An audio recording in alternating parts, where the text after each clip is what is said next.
বন্ধুরা, এই যে ছাগলটাকে দেখছো, এর একটা বাচ্চা আছে আর এই আছে। এই ছাগলটার বাড়ি হচ্ছে আমার বাড়ির একদম সামনের বাড়িটা।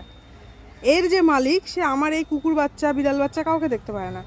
একটু সিজনাল সময় যখন ওর বাড়ির আশেপাশে কুকুরগুলো ঘোরে, রীতিমতো 3-4 দিন আমাকে কথা শোনায় যে ওদেরকে নাকি বিষ খাওয়ায় আমি মেরে ফেলি, এরকম আমাকে বুদ্ধি দেয়।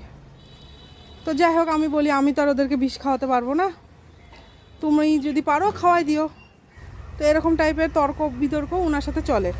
তার বাড়ির দুটো ছাগল, এখন আপাতত একটা আছে, সারাদিন আমার বাড়িতেই পড়ে থাকে। বাড়ির ভিতর ঢুকে সব কিছু খেয়ে নেয়, গাছগাছালি থেকে কিছু মেলে দেওয়া থাকলে সব খেয়ে নেয়। তো আমি এই ছাগলটার কি করব? কি আর করব, এখন যে সবজি টবজিগুলো থাকে সেগুলো বের করে দিই, খা বাবা। এর প্রতিও আমার মায়া হয়ে গেছে, কিন্তু এর মালিকের প্রতি তো আমার রাগ আছে।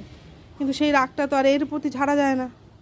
এই যে দেখো না, নিজের বাড়ি, আর এগুলাও কিছু বলে না, পাজি হয়ে গেছে। কি করা